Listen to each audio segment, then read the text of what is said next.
Yan, good morning. Another video na naman tayo for today. Sa ngayon nga ay maglo-low carb kami dalawa ni Louis. Tigi isang itlog kami dyan.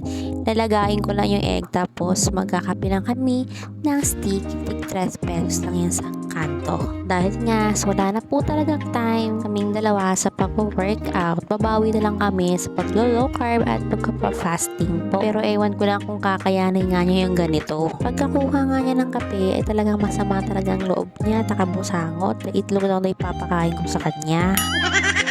Alam niyo lately, ang gaan talaga ng pakiramdam ko. Hindi lang siya physically pati rin guys sa mentally. Kasi simula nung sinubukan ko yung low carb at fasting, parang unti-unti akong gumagaan. Hindi lang sa timbang, pati rin sa pakiramdam mo araw-araw. Alam mo yung dating laging bloated, parang wala sa mood, antukin, mabilis mapagod, yun ako Pero ngayon, kahit konti-konti lang ang kain ko, busog na agad ako. Hindi na ako ganun ka-craving sa sweets, rice, or tinapay. Tapos ito pa, tsaka hindi rin kasi ako pwede mag-workout ngayon kasi nga cesarean ako. Medyo masakit pa rin yung tahi ko minsan, lalo pag kumalaw ako ng todo. Kaya hindi pa talaga kaya ng katawan ko yung mabibigat. Kaya sabi ko, habang nagpapahinga pa ako, dito muna ako sa kaya ng katawan ko. Yung pagkain lang yung ina-adjust ko. Doon ako nagsimula sa less rice, less sugar, tapos sinubukan ko rin yung fasting. Kahit 12 hours lang muna hanggang sa na-sustain ko na yung kaya ko. Kahit walang workout guys, may pawagbago pa rin naman. So, kung kagaya kita na hindi pa ready mag-exercise, lalo na kung galing ka sa panganak at cesarean ka, mas okay muna yung ganito. Simulan mo sa kaya mo.